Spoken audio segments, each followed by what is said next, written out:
यहाँ क्योंकि इस विधानसभा क्षेत्र में यहाँ माँ पूर्णागिरी का धाम है, माँ शारदा का तट है और बगल में ही आदरणीय महायोगी गुरु गोरखनाथ जी का स्थान भी है और उनका चंपावत क्षेत्र का संबंध सतयुग से है। उनकी जगाई धुनी आज भी हम सभी लोगों को सत्य और धर्म के मार्ग पर चलने को प्रेरित कर रही है। भाइयों बहनों, मैं अभिभूत हूँ आज महाराज जी के यहाँ आगमन पर। आप जब पिछले दिनों 3 दिन के प्रवास पर उत्तराखंड आए थे तो होता क्या है कि अक्सर हम लोग निवेदन करते हैं कि आप एक दिन यहाँ आ जाइए और हर कोई चाहता है कि योगी जी उनके क्षेत्र में पहुंचे। मैं भी प्रत्याशी हूँ, मेरे मन में भी इच्छा थी, लेकिन मैं चूंकि वो अंतर्यामी भी है, उन्होंने स्वयं ही मुझसे कहा कि मैं एक दिन गोरखनाथ जी के वहाँ आना चाहता हूँ, एक दिन मैं चंपावत आना चाहता हूँ। और मैं बताऊँ आप तो चुनाव के लिए आए, अगली बार वो बनबसा और महायोगी गोरखनाथ जी की भूमि पर भी उन्होंने आने का वायदा किया है।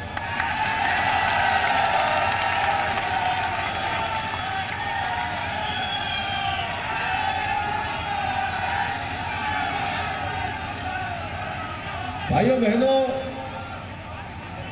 आप आज क्योंकि आपने जन्म यहाँ लिया और कर्म स्थान आपका संपूर्ण भारत बन गया और कहते हैं कि अनंत तक जिसकी कोई सीमा नहीं है, वहां तक महाराज जी की सोच है। और पिछले दिनों चुनाव से पहले मैं जब लखनऊ गया था तो आप सबको पता है, यही बगल में हमारे यहाँ पर शारदा नहर का हेडवर्क्स खंड शारदा नहर बरेली का ऑफिस भी सब डिवीजन बनबसा में चलता है, जिसका मेन ऑफिस बरेली में। मैं आपके पास पहुंचा था चुनाव से पहले, मैंने कहा महाराज जी 21 सालों से उत्तर प्रदेश और उत्तराखंड का एक बंटवारे का विषय हल नहीं हो पा रहा है, आपस में तमाम मामले उलझे हुए हैं और इस बार चुनाव भी आ गया है और चुनाव से पहले मैं यहाँ आ गया हूँ, अखबारों में भी छप गया है कि मैं आपसे मिलने के लिए लखनऊ आ गया हूँ। महाराज जी ने बिल्कुल भी कोई मुंह से कोई शब्द नहीं निकाला, केवल इशारा किया मुझे हाथ से और उसके बाद मीटिंग हुई। भाइयों बहनों, उसका नतीजा आप सबके सामने है कि जो 21 सालों से हमारी सारी परिसंपत्तियों का जो विवाद लटका हुआ था, उलझा हुआ था, उसको 15 से 20 मिनट की मीटिंग में आपने एक झटके से जो है उसका सॉल्यूशन कर दिया, उसको सुलझा दिया। मैं उत्तराखंड की देवतुल्य जनता की ओर से आपका बहुत धन्यवाद करना चाहता हूँ। और दूसरी बात क्या है कि माँ शारदा का तट यहाँ पर है, यहाँ के जितनी भी सड़कें हैं, यहाँ का बड़ा हेडवर्क्स का एक सब डिवीजन जो बनबसा में है, वो सारा का सारा अभी जब तक बंटवारा नहीं हो जाता है तब तक वो उत्तर प्रदेश के अधिकार क्षेत्र से संचालित होता है।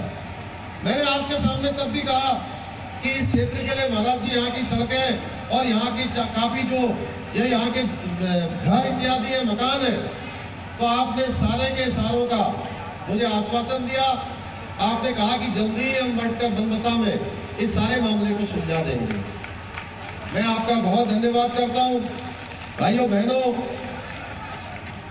मैं अपने आप को सौभाग्यशाली मानता हूँ कि आज हमारे देश के राष्ट्रीय नेतृत्व और हमारे देश के यशस्वी प्रधानमंत्री मोदी जी की प्रेरणा से आशीर्वाद पाकर और आप सबकी शुभकामनाओं से मुझे फिर से देवभूमि की सेवा करने का अवसर प्राप्त हुआ है। देवभूमि उत्तराखंड का सांस्कृतिक और सर्वांगीण विकास हमारी पहली प्राथमिकता है।